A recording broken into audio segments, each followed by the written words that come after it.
সমস্ত বিষয়গুলো আওয়াজ দিয়ে বলুন এই কিতাবের মধ্যে আছে না নাই? এই জন্য কোরআন আছে যেখানে আমরা রংপুরের মানুষও থাকবো, কোনো ভয় আছে? কারণ আগুন পারে নাই হযরতে ইব্রাহিম আলাইহিস সালাতু ওয়াস সালামকে পোড়াতে, ভয়ঙ্কর মাছ পারে নাই হযরত ইউনূস আলাইহিস সালাতু ওয়াস সালামকে হজম করতে, বিশাল নদী পারে নাই হযরত মূসা আলাইহিস সালাতু ওয়াস সালামকে ডুবাতে, তীক্ষ্ণ ছুরি পারে নাই হযরত ইসমাঈল আলাইহিস সালাতু ওয়াস সালামকে জবাহ করতে।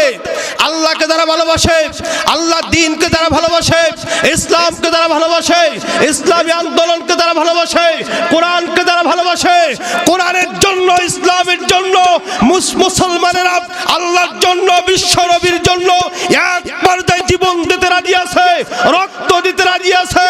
আমার বন্ধুগণ, তারপরও রংপুরের মুসলমান, বাংলার জমিনের মুসলমান একটা সেকেন্ডের জন্য এই কোরআন থেকে দূরে সরে যাইতে পারে না।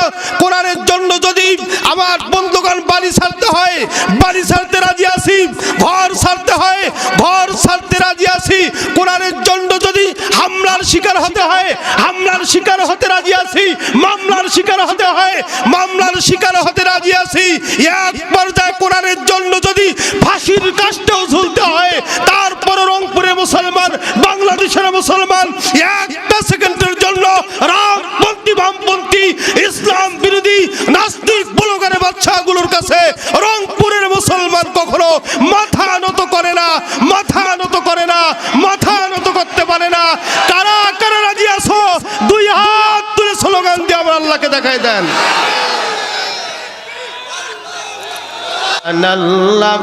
আলহামদুলিল্লাহ, লা ইলাহা ইল্লাল্লাহ, লা ইলাহা ইল্লাল্লাহ, মুহাম্মাদুর রাসূলুল্লাহ।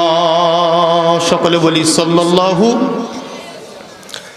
কেউ না করুক আমি করব কাজ, কেউ না করুক আমি করব কাজ।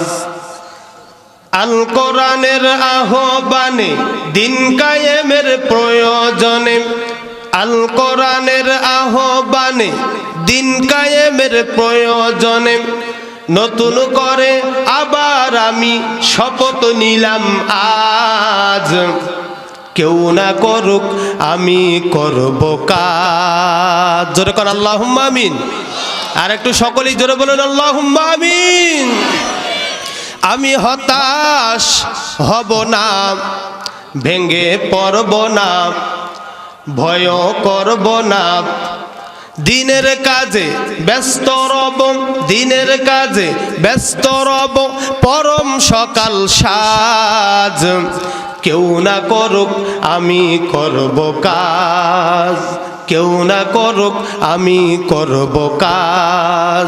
আল কোরআনের আহ্বানে দিন কায়েমের প্রয়োজনে নতুন করে আবার আমি শপথ নিলাম আজ। কেউ না করুক আমি করব কাজ, কেউ না করুক আমি করব কাজ। জোরে কর মারহাবা। একটু সকলে জোরে বলবেন না আল্লাহু আকবার। আমার ভাইরা, আমি কিন্তু ডিজিটাল বক্তা। বলবেন যে চ্যাংরা মানুষ আবার কয় কি, দেখতেছেন না চ্যাংরা মানুষ, ভিতরে কিন্তু মাল আছে। একটু পরে টের পাবেন ভিতরে কিছু আছে। কথা কোন কথা ঠিক না বে ঠিক? ভেতরে মাল আছে মানে কোরআন আছে। কথা বলুন, কথা ঠিক কিনা? ভেতরে কোরআনের জ্ঞান নিয়ে ঘুরি। কোরআনের জ্ঞান, কোরআন যদি ভিতরে না থাকতো এই মঞ্চে আল্লাহ তাআলা কবুল করতো? একটু জোরে বলুন, কবুল করতো?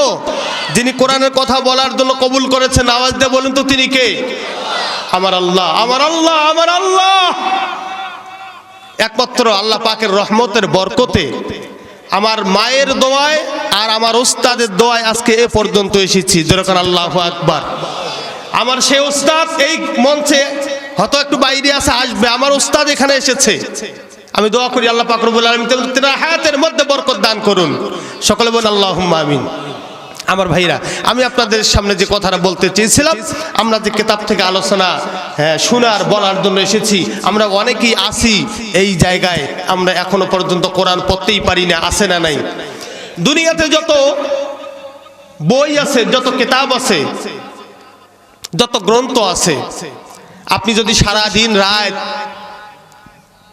আরাম বিরাম ঘুম হারাম করে বকেয়া করে আপনি যদি সেই বইগুলো পড়েন, স্কুল কলেজ ভার্সিটির ওই বইগুলো যদি পড়েন, আপনার আমলনামায় কোনো নেকি জমা হবে এমন কোনো দলিল, কোনো প্রমাণ আছে? আসতে বলেন কে, জোরে কোন আছে? কিন্তু এমন একটা কোরআন আপনি শোনার জন্য এসেছেন, যে কোরআনের তেলাওয়াত করলে, তেলাওয়াত শুনলে প্রত্যেকটা অক্ষরের বিনিময়ে আল্লাহ তাআলা 10টি করে নেকি আপনার আমার আমলনামায় দান করে দেন। একটু জোরে কোন না আল্লাহু আকবার। কেন বললাম আমি ডিজিটাল বক্তা? আমি যখন আলোচনা করি, আমি যে বক্তা, আমি ওয়াজ করে যে কষ্ট পাই তার থেকে আমার দ্বিগুণ কষ্ট পায় আমার শ্রোতা। আমাকে কিন্তু কথা বলতে হবে, জবাব দিতে হবে। কোরআনের জন্য আজকে পারবেন তো ইনশাআল্লাহ? পারবেন তো ইনশাআল্লাহ? আমি কোনো ভূমিকা নিতে চাই না, সরাসরি কোরআন টু হাদিস থেকে রিসার্চ করা কয়েকটি কথা, কিছু কথা আমি এই জাতি পালিছড়া এই রংপুর সদরের মানুষদের উদ্দেশ্যে বলতে চাই। আল্লাহ তাআলা কবুল করুন, জোরে কোন আমিন। কিন্তু অনেকে আছে কোরআনের ময়দানে আসলে জবান খোলে না, মুখে নাকে মুখে এমন ভাবে রুমাল পেঁচে আসছে, মনে হয় যে বিয়ে করার জন্য শ্বশুর বাড়ি আসছে। আরে দাদা কথা বলেন না কেন, কথা ঠিক কিনা? আরে ভাই, অনেকে বিয়ে করতে যায় শ্বশুর বাড়ি নাকে রুমাল দিয়ে ধরি থাকে। সেদিন এক জায়গায় বিয়ে পড়াইতে গেছি, এত বলতেছে যে ভাই রুমালটা সরান, রুমালটা সরান। ও কয় মানে রুমাল সরায় না। আপনি আশ্চর্য হবেন, দেখবেন যদি কেউ নাকে রুমাল দিয়ে বিয়ে করতে আসে, মনে করবেন যে যৌতুক বাকি, মহারণার টাকা বাকি রাখছে, এই জন্য নাকে রুমাল দিয়ে বিয়ে করতে আসছে। কথা বলুন, কথা ঠিক কিনা? আর বিয়ে করতে গেলে নাকে রুমাল থাকবে কেন স্যার? নাকে রুমাল কেন থাকবে? আজকে মহারণার টাকা দিয়ে যে বিয়ে করতে হবে, মহারণার টাকা বুক পকেটে, টাকার বান্ডিল বুক পকেটে নিতে হবে।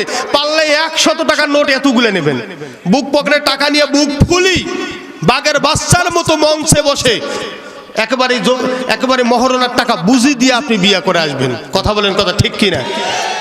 নাকে রুমাল দিয়ে আসে, তাফসির মাহফিলও দেখা যায় অনেকে নাকে রুমাল দিয়ে আসে, কোনো কথাই বলে না। মনে হয় আসার সময় ওর স্ত্রী কইছে যে মাহফিলে গিয়ে কোনো কথা কইবেন না, চুপ করে বসে থাকবেন। কথা কোন, কথা ঠিক কিনা? এই জন্য কথা বলতে হবে। আপনারা যদি কথার জবাব না দেন তাহলে বক্তারা ওয়াজ করে কোনো মজা পাবে না। কোরআনের জন্য কথা বলতে রাজি আছেন তো? আমি ভূমিকা নেব না, কোরআন টু হাদিস থেকে রিসার্চ করা কিছু কথা আপনাদেরকে বলার জন্য যাব। তার আগে একটা টাচ দিতে চাই। আজকে কোরআনের ময়দানে আসলে মানুষের কথা বের হতে চায় না, কিন্তু এই যে বাংলার জমিনে কিছু মানুষ আছে, এই যে কিছুদিন আগে কাতারে ফুটবল বিশ্বকাপ চলে গেল। কথা বলেন, কথা ঠিক কিনা? নেইমার আর মেসি যখন স্যার বল নিয়ে গোলের কাছে যায়, মানে গোল হোক আর না হোক, বাংলাদেশের মানুষ এমন চিল্লায় মনে হয় যে এদের চিল্লানে বল গোলের ভেতর ঢুকে যায়। কথা বলুন, কথা ঠিক কিনা? পরিষ্কার করে একটা কথা আমি আজকের এই পালিছড়ার জমিনে, রংপুর সদরের জমিনে বলতে চাই। আপনি আজকে মুসলমান হয়ে এমন একটি দেশ আর্জেন্টিনা আর ব্রাজিলকে সাপোর্ট করলেন। রংপুরের মুসলমানরা মনে রাখতে হবে, আপনি হয়তো ভুলে গেছেন, আপনি জানেন না ব্রাজিল এমন একটা দেশ যেই দেশে প্রকাশ্যে আযান পর্যন্ত দেওয়া নিষিদ্ধ। আর্জেন্টিনা এমন একটা দেশ যেই দেশের মধ্যে প্রকাশ্যে মাথায় টুপি দিয়া গায়ে পাঞ্জাবি পরে নামাজ পড়ার জন্য, কোরআন পড়ার জন্য মসজিদে মাদ্রাসায় যাইতে পারে না। আজকে আপনি হতভাগা মুসলমান, সেই কোরআন বিরোধী, ইসলাম বিরোধী, মুসলমান বিরোধী, আলেম ওলামা বিরোধী আজকে সেই আর্জেন্টিনা ব্রাজিল নেইমার আর মেসিকে আপনি সাপোর্ট করলেন।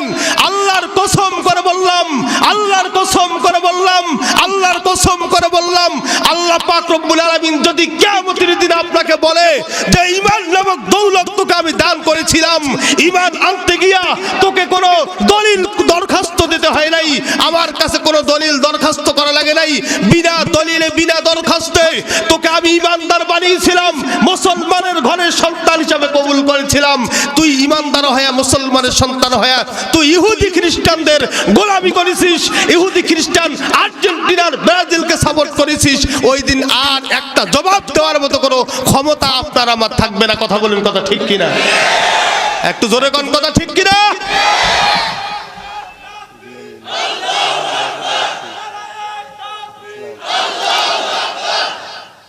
কষ্ট হয়েছে আপনাদের? কষ্ট হয়েছে? আল্লাহ তাআলা কবুল করুন, জোরে করে আমিন। কোরআন আছে যেখানে আমরা থাকবো, ইসলাম যেখানে আমরা থাকবো, আলেম ওলামা যেখানে আমরা থাকবো, ইসলাম বিরোধীদের সাথে আমাদের মুসলমানদের কোনো সম্পর্ক থাকতে পারে? দন্তন্ময়কারে আমার ভাইরা, আমি একটু আগে যে কথাটা আপনাদেরকে বলেছিলাম, আজকে আপনি আমি যে কোরআন শোনার জন্য এই জায়গায় এসেছি, আজকে আপনার আমার মতো কত ভাই, কত চাচা, কত বাবা, আপনি যদি রংপুরে যত ক্লিনিক আছে, মেডিকেল আছে, আপনি যদি যান গিয়ে দেখতে পারবেন এক একজন এক একটা রোগ নিয়ে কাতরাচ্ছে। কথা বলুন, কথা ঠিক কিনা? কিন্তু আল্লাহ তাআলা যদি ইচ্ছা করত, আপনাকে আমাকেও ওই মেডিকেল ক্লিনিক হাসপাতালের বেডে রোগী বানায়া শোয়ায় রাখতে পারতো। এই ক্ষমতা মনে হয় বর্তমান আর আল্লাহর নাই।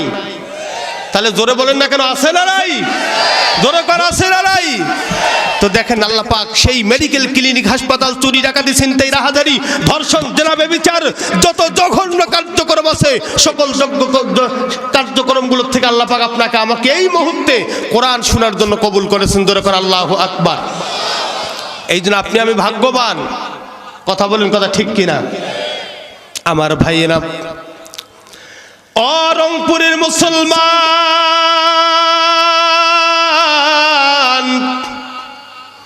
গভীর মনোযোগ দিয়ে কথাগুলো শুনতে হবে বাবাজি। দিক সেদিক করে নজর করা যাবে না রে বন্ধু।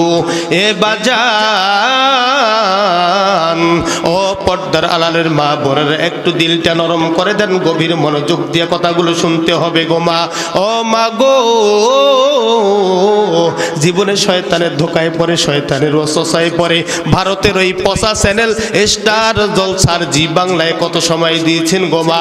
আজকের এই জান্নাতের বাগানে এসেছেন, একটু মনোযোগ দিয়ে কথাগুলো শুনতে হবে, কোনো হট্টগোল করা যাবে না। কথা বলুন, কথা ঠিক কিনা আমার ভাইরা, আমার বন্ধুগণ?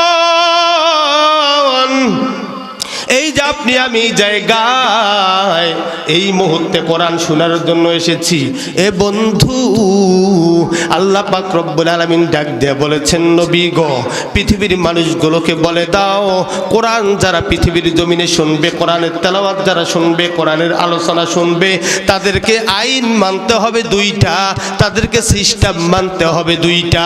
ও মুসলমান, একটু আওয়াজ দেয়া বলুন তো, সিস্টেম মানা লাগবে কয়টা? আরো জোরে বলুন, কয়টা? আমার ভাইরা, আমার বন্ধুগণ, কি দুইটা আইন আর কোন দুইটা সিস্টেম আপনাকে আমাকে মানা লাগবে? এ বন্ধু, এই কথাটা কিন্তু আমি আব্দুল হাই সিদ্দিকীর না, এই কথাটাও আমার আল্লাহ পাক রব্বুল আলামিন আজ থেকে প্রায় ১৫০০ বছর আগে কোরআনুল কারীমের মধ্যে রেকর্ড করে দিয়েছেন। আল্লাহ পাক রব্বুল আলামিন বলেন, ওয়া ইযা কুরিআল কুরআনু ফাসতামিউ লাহু ওয়া আনসিতু লাআল্লাকুম তুরহামুন।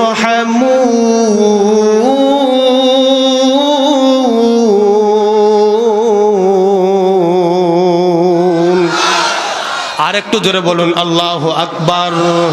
এ বাজান, একটু এদিক সেদিক নজর করা যাবে না, দিলটা একটু নরম করে দেন রে বন্ধু। এ বাজান, আল্লাহ পাক রব্বুল আলামিন ডাক দিয়া বললেন, নবী গো, এই পৃথিবীর জমিনে যারা কোরআন শুনবে, কোরআনের তেলাওয়াত যারা শুনবে, কোরআনের আলোচনা যারা শুনবে, তাদেরকে সিস্টেম মানতে হবে দুইটা, আইন মানতে হবে দুইটা। এক নম্বর আইনটা হলো, আমার আল্লাহ পাক রব্বুল আলামিন বলেন, তাদেরকে মনোযোগ দিয়ে কোরআন শুনতে হবে, মনোযোগ দিয়ে তাদেরকে কোরআন শুনতে হবে। দ্বিতীয় নাম্বারটা হলো, একেবারে চুপ থাকতে হবে, কোনো কথা বলা যাবে না, কোনো হট্টগোল করা যাবে না। ও মুসলমান, আওয়াজ দিয়ে বলুন তো, এই আইনটা কার? পিছনের ভাইরা সকলেই জোরে বলুন, আইন কার? এরপরে একটু দিলটা নরম করে দেন। আল্লাহ পাক রব্বুল আলামিন ডাক দিয়া বললেন, নবী গো, মনোযোগ দিয়া পৃথিবীর জমিনে যারা কোরআন শুনবে, কোরআনের আলোচনা শুনবে, কোরআনের তেলাওয়াত শুনবে, আমি আল্লাহ পাক রব্বুল আলামিন একেবারেই রাজি হয়ে খুশি হয়ে তাদের উপরে আমি আল্লাহ আমার খাস রহমত এবং বরকত নাজিল করে দিব। চিৎকার দিয়ে কি একবার বলা যাবে সুবহানাল্লাহ? আর একটু জোরে বলুন আল্লাহু আকবার। আমার ভাইরা, আমার বন্ধুগণ, গভীর মনোযোগ দিতে হবে বন্ধু। এদিক সেদিক কোনো নজর করা যাবে না এ বাজান। কারণ আপনি আমি এই পৃথিবীর জমিনে একদিন ছিলাম না, এখন আসি। আবার কিছুদিন পরে এমন একটা দিন চলে আসবে যেদিন মালাকুল মাউত আজরাইল আলাইহিস সালাতু সালাম আমার বন্ধুগণ, আমার ভাইরা, আপনারা আমার কাছে চলে আসবে। এ মুসলমান, আপনি যত বড় প্রধানমন্ত্রী হন না কেন, আপনি যত বড় ক্ষমতাধারী হন না কেন, আপনি যত টাকাওয়ালা হন না কেন, যত পয়সাওয়ালা হন না কেন, আপনি হয়েছেন একটা ইন্ডাস্ট্রির মালিক, আপনি হয়েছেন কয়েকটা ব্যবসা প্রতিষ্ঠানের মালিক, আজকে ব্যাংক ব্যালেন্সে টাকার অভাব নাই। এ ভাইজান, আজরাইল যখন চলে আসবে আর একটা সেকেন্ড তো আপনার ওই টাকা পয়সা আর সম্পদ আর ক্ষমতার কোনো টাইম থাকবে না। কথা বলুন ঠিক কিনা? আমার ভাইরা, আমার বন্ধুগণ, এই পৃথিবীতে একদিন ছিলাম না, এখন আসি। আবার একটা সময় চলে আসতেছে, আজরাইল যখন চলে আসবে আর একটা সেকেন্ড তো আপনি আমি এই পৃথিবীর জমিনে থাকতে পারবো না। এ বন্ধু, এই জন্য আল্লাহ পাক রব্বুল আলামিন যে আপনাকে আমাকে পৃথিবীর জমিনে পাঠিয়েছেন, কিভাবে পাঠালেন, কেমনে আসলাম আমার ভাইরা? আল্লাহ পাক ডাক দিয়ে বললেন, নবী গো, এই পৃথিবীর মানুষগুলোকে বলে দাও আমি আল্লাহ পাক রব্বুল আলামিন দয়া করে মায়া করে মায়ের পেটের ভেতরে মানুষ তৈরি করার, সন্তান তৈরি করার দায়িত্ব নিয়েছি। ও নবী গো, আমি আল্লাহ পাক রব্বুল আলামিন দয়া করে মায়া করে মায়ের পেটের ভেতরে সন্তান তৈরি করার দায়িত্ব নিয়েছি। এক পর্যায়ে এই সন্তানের বয়স যখন আস্তে আস্তে করে 120 দিন হয়ে যায়, মায়ের পেটের ভেতরে সন্তানের বয়স যখন 120 দিন হয়ে যায়, ও পালিচরার ভাইরা, আওয়াজ দেয় বলুন তো কয়দিন? একটু সকলেই জোরে বলুন কয়দিন? এ বাজান, মায়ের পেটের ভিতরে সন্তানের বয়স যখন 120 দিন হয়ে যায়, আমার আল্লাহ পাক রব্বুল আলামিন আর আরশে আজিমে বসে তিনি তামাশা দেখেন না। এক পর্যায়ে তার সদর দপ্তর থেকে ফেরেশতাকে ডাক দিয়া বলে, ফেরেশতারে, ওই রংপুর সদর এলাকা, ওই পালিচরা খান চৌধুরী ওই এলাকার মধ্যে আমি আল্লাহ পাক রব্বুল আলামিন মায়ের পেটের ভেতরে সুন্দর সুন্দর সোনার চাঁদগুলো তৈরি করেছি। ও ফেরেশতারা, ওই সন্তানগুলোর বয়স আজকে মায়ের পেটের ভেতরে 120 দিন পূর্ণ হয়েছে। এ রংপুরের মুসলমান, এই যে আমার হাতে একটা মোবাইল ফোন দেখা যায়, এই মোবাইল ফোনটা যেমন চালাতে গেলে একটা সিম কার্ড আর একটা মেমোরি কার্ডের দরকার। আওয়াজ দেয়া কথা বলুন, কথা ঠিক না বেঠিক? এ বাজান, এই মোবাইলটা চালাতে গেলে যেমন একটা সিম আর একটা মেমোরি কার্ডের দরকার, আমার আল্লাহ পাক রব্বুল আলামিন যে মায়ের পেটের ভেতরে সন্তান তৈরি করলেন, এ বন্ধু, এই সন্তানদেরকে জিন্দা করতে গেলে একটা রুহুর দরকার। জোরে বলুন, আছে না নাই? এক পর্যায়ে ফেরেশতাকে ডাক দেয়া বললে, ফেরেশতারা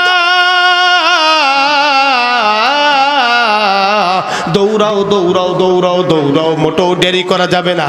ওই রংপুরের সদর উপজেলায় মায়ের পেটের ভেতরে আমি আল্লাহ পাক রব্বুল আলামিন দয়া করে মায়া করে সন্তান তৈরি করেছি, মানুষ তৈরি করেছি। ওই সন্তানগুলোর বয়স আজকে মায়ের পেটের ভেতরে 120 দিন পূর্ণ হয়েছে। ও ফেরেশতারা, এই যে তোমার হাতের মধ্যে পুত পবিত্র একটা রুহু বরাদ্দ দিলাম, এই রুহুটা নিয়ে ওই পালিচরা এলাকার রংপুর সদর উপজেলায় চলে যাও, মায়ের পেটের ভেতরে যে সুন্দর সুন্দর সোনার চাঁদগুলো তৈরি করেছি, এই রুহুটা নিয়ে গিয়া আজকে তারিখ থেকে ওই সন্তানগুলোর দেহে সেট করে দিয়া, এই রুহুটা সেট করে দিয়া আজকে তারিখ থেকে ওই সন্তানগুলোকে তোমরা জিন্দা করে দিয়া আসো। জোরে কোন সুবহানাল্লাহ, আরো জোরে জোরে বলুন সুবহানাল্লাহ। ইন্না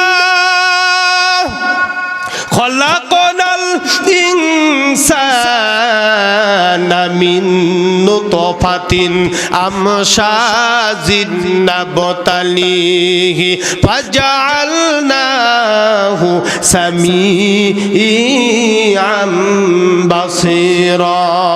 জোরে বলুন আল্লাহু আকবার। তাদের কুদরত দাড়ি হরসে খাইয়া খনি, মুর্দারা বে জানে বকশি, জিন্দারা বে জাকনি। বোঝেন আর না বোঝেন একবার জোরে কোন মারহাবা। এই আওয়াজে কাজ হবে না, একটু জোরে কোন মারহাবা। আমার ভাইরা কষ্ট হচ্ছে, আপনাদের কষ্ট হচ্ছে, আলোচনা চলবে চলবে কতক্ষণ চলবে? ও বাবা, সারা রাত। যাক, রংপুরের মানুষ অত্যন্ত কোরআন প্রেমিক, ইসলাম প্রেমিক। আমি দোয়া করি আল্লাহ তাআলা রংপুরের জমিন সহ তামাম বাংলার জমিনটাকে কোরআন আর ইসলামের জমিন হিসাবে কবুল করুন। সকলে বলুন আল্লাহুম্মা আমিন। একটু সকলে জোরে বলুন আল্লাহুম্মা আমিন। আমার ভাইরা, তাহলে বলুন তো, মায়ের পেটের ভেতরে সন্তান যিনি তৈরি করেছেন, আওয়াজ দিয়ে বলুন তো তিনি কে? জোরে বলুন তিনি কে? আমার ভাইয়েরা, ও মুসলমান, কি বলতে চাচ্ছি একটু গভীর মনোযোগ দেওয়া লাগবে। এ বাজান, আপনি আমি জীবনে শয়তানের ধোকায় পড়ে, শয়তানের ওসওয়াসায় পড়ে কত গুনাহ করেছি। এ বন্ধু, এ বাজান, আপনি আমি ঘরের দরজা জানালা বন্ধ করে গুনাহ করেছি। এ বাজান, এ বন্ধু, আপনি আমি যে গুনাহ করেছি, আপনার দেশের প্রধানমন্ত্রী দেখে নাই, মন্ত্রী এমপি দেখে নাই, চেয়ারম্যান সাহেব দেখে নাই, আজকের মাহফিলের প্রধান অতিথিও কিন্তু দেখে নাই আপনি আমি কি গুনাহ করেছি। এরপরে প্রধান অতিথি সাহেব কি গুনাহ করেছে আমিও দেখি নাই। এই যে গুনাহগুলো করেছি, যিনি দেখেছেন আওয়াজ দিয়ে বলুন তিনি কে? আমার ভাইরা, আমার বন্ধুগণ, এই গুনাহগুলো মাফ করার মতো ক্ষমতা পৃথিবীর কারো নাই, আপনার মায়েরও নাই, আপনার বাবারও নাই, আপনার দেশের প্রধানমন্ত্রীরও নাই। এই গুনাহগুলো মাফ করার ক্ষমতা যার আছে, আওয়াজ দিয়ে বলুন তো তিনি কে? এই জন্য আল্লাহ পাক রব্বুল আলামিন কোরআনুল কারীমের মাধ্যমে ডাক দিয়েছেন, ওয়াসারিউ ইলা মাগফিরাতিম মির রাব্বিকুম ওয়া জান্নাতিন আরদুহাস সামাওয়াতু ওয়াল আরদু উইদ্দাত লিল মুত্তাকিন।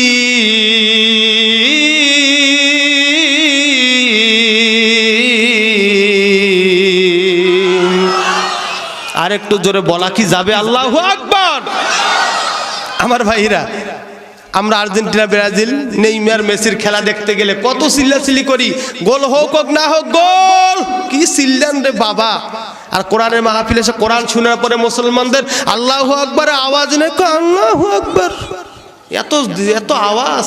আরে মুসলমান হচ্ছে কোরআন প্রেমিক, কারণ আপনি আমি মুসলমান, আপনার ধর্ম হচ্ছে ইসলাম, কোরআন হচ্ছে আমাদের সংবিধান। কথা বলুন, কথা ঠিক কিনা? কোরআন ছাড়া, ইসলাম ছাড়া আমরা অন্য কোন মুসলমানেরা মানব না, মানতে পারি দন্তন্নয় কারে না। কোরআন আছে যেখানে আমরা থাকবো। কোরআনের জন্য যদি আপনাকে আমাকে জীবন বিসর্জন দিতে হয়, কোরআনের জন্য যদি ফাঁসির কাস্টে ঝুলতে হয়, কারা কারা রাজি আছে হাত তুলে দেখান। লিল্লাহে তাকবীর। আল্লাহ কবুল করুন, যেরকম আমিন। তাহলে কোরআনের সাথে আমাদের মুসলমানদের সম্পর্ক যেরকম আছে না নাই? যেরকম আছে না নাই? কোরআন এমন একটা কিতাব, আপনি ব্যবসা করবেন কিভাবে, চাকরি করবেন কিভাবে, আপনি রাজনীতি করবেন কিভাবে, দেশ পরিচালনা করবেন কিভাবে, সমস্ত বিষয়গুলো আওয়াজ দিয়ে বলুন এই কিতাবের মধ্যে আছে না নাই? এই জন্য কোরআন আছে যেখানে আমরা রংপুরের মানুষও থাকবো, কোনো ভয় আছে? কারণ আগুন পারে নাই হযরতে ইব্রাহিম আলাইহিস সালাতু ওয়াস সালামকে পোড়াতে, ভয়ঙ্কর মাছ পারে নাই হযরত ইউনূস আলাইহিস সালাতু ওয়াস সালামকে হজম করতে, বিশাল নদী পারে নাই হযরত মূসা আলাইহিস সালাতু ওয়াস সালামকে ডুবাতে, তীক্ষ্ণ ছুরি পারে নাই হযরত ইসমাঈল আলাইহিস সালাতু ওয়াস সালামকে জবাহ করতে। আল্লাহকে যারা ভালোবাসে, আল্লাহর দ্বীনকে যারা ভালোবাসে, ইসলামকে যারা ভালোবাসে, ইসলামী আন্দোলনকে যারা ভালোবাসে, কোরআনকে যারা ভালোবাসে, কোরআনের জন্য, ইসলামের জন্য মুসলমানেরা আল্লাহর জন্য, বিশ্ব নবীর জন্য এক পর্যায়ে জীবন দিতে রাজি আছে, রক্ত দিতে রাজি আছে। আমার বন্ধুগণ, তারপরও রংপুরের মুসলমান, বাংলার জমিনের মুসলমান একটা সেকেন্ডের জন্য এই কোরআন থেকে দূরে সরে যাইতে পারে না। কোরআনের জন্য যদি আমার বন্ধুগণ বাড়ি ছাড়তে হয়, বাড়ি ছাড়তে রাজি আছি, ঘর ছাড়তে হয়, ঘর ছাড়তে রাজি আছি। কোরআনের জন্য যদি হামলার শিকার হতে হয়, হামলার শিকার হতে রাজি আছি, মামলার শিকার হতে হয়, মামলার শিকার হতে রাজি আছি। এক পর্যায়ে কোরআনের জন্য যদি ফাঁসির কাষ্ঠেও ঝুলতে হয়, তারপরে রংপুরের মুসলমান, বাংলাদেশের মুসলমান একটা সেকেন্ডের জন্য রামপন্থী, বামপন্থী, ইসলাম বিরোধী নাস্তিক ব্লগারের বাচ্চাগুলোর কাছে রংপুরের মুসলমান কখনো মাথা নত করে না, মাথা নত করে না, মাথা নত করতে পারে না। কারা কারা রাজি আছো? দুই হাত তুলে স্লোগান দিয়ে আমার আল্লাহকে দেখাই দেন।